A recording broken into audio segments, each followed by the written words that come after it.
Nigerian Pidgin is an English-based Pidgin and Creole language spoken as a lingua franca across Nigeria. The language is commonly referred to as Pidgin or Brokin, pronounced Brokin. It is distinguished from other Creole languages since most speakers are not true native speakers, although many children learn it at an early age. It can be spoken as a Pidgin, a Creole, or a decreolised acrolect by different speakers, who may switch between these forms depending on the social setting. Variations of Pidgin are also spoken across West and Central Africa, in countries such as Equatorial Guinea, Ghana and Cameroon. Pidgin English, despite its common use throughout the country, has no official status. Variations: each of the 250 or more ethnic groups in Nigeria can converse in the language, though they usually have their own additional words. For example, the Yorubas use the words "e" and "obi" when speaking Pidgin. They are often used at the start or end of an intonated sentence or question. "You are coming, right?" becomes "e you dey come?" or "you dey come obi?" Another example is the Igbos adding the word "nna," also used at the beginning of some sentences to show camaraderie. "Man, that task was very hard" becomes "nna, that task hard no be small." Nigerian Pidgin also varies from place to place. Dialects of Nigerian Pidgin may include the Warri, Supili, Benin, Port Harcourt, Lagos, especially in Ajagunal, and Onitsha varieties. Nigerian Pidgin is most widely spoken in the oil-rich Niger Delta, where most of its population speak it as their first language. However, other people speak Pidgin in their own ways all over Nigeria. Relationship to other languages and dialects: similarity to Caribbean Creoles. Nigerian Pidgin, along with the various Pidgin and Creole languages of West Africa, share similarities to the various English-based Creoles found in the Caribbean. It is especially obvious in Jamaican Creole, also known as Jamaican Patois or simply Patois, and the other Creole languages of the West Indies. Linguists posit that this is because most slaves taken to the New World were of West African descent. The pronunciation and accents often differ a great deal, mainly due to the extremely heterogeneous mix of African languages present in the West Indies, but if written on paper or spoken slowly, the Creole languages of Caribbean are for the most part mutually intelligible with the Creole languages of the West Africa.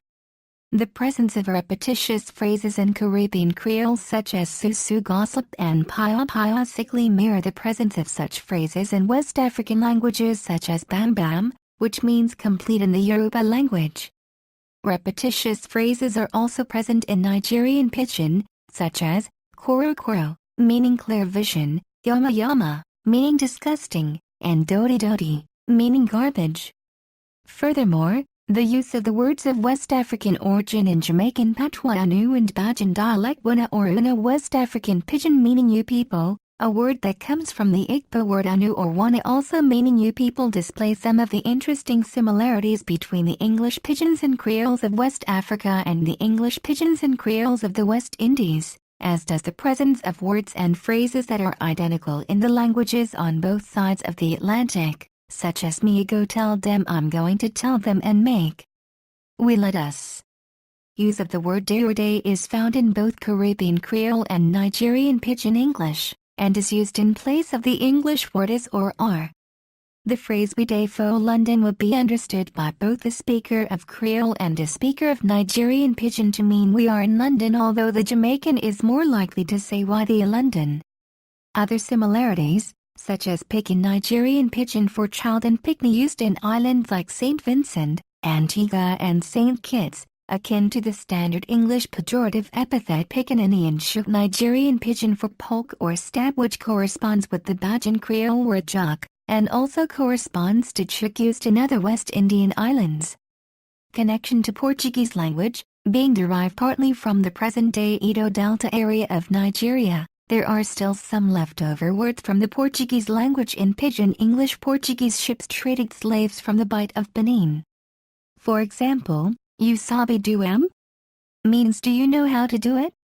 Sabe means to know or to know how to, just as to know is saber in Portuguese.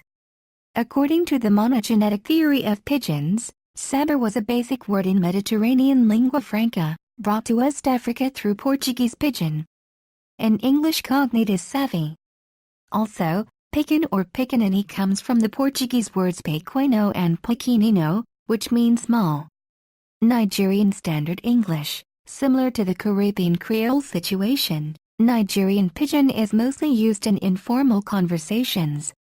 However, Nigerian Pidgin has no status as an official language.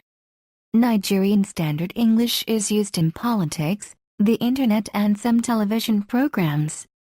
Homophones. The most important difference to other types of English is the limited repertoire of consonants, vowel 6 and diphthongs 3 used. This produces a lot of homophones, like thin, thing and tin, which are all 3 pronounced like /tin/. This circumstance gives a high importance to the context, the tone, the body language and any other ways of communication for the distinction of the homophones.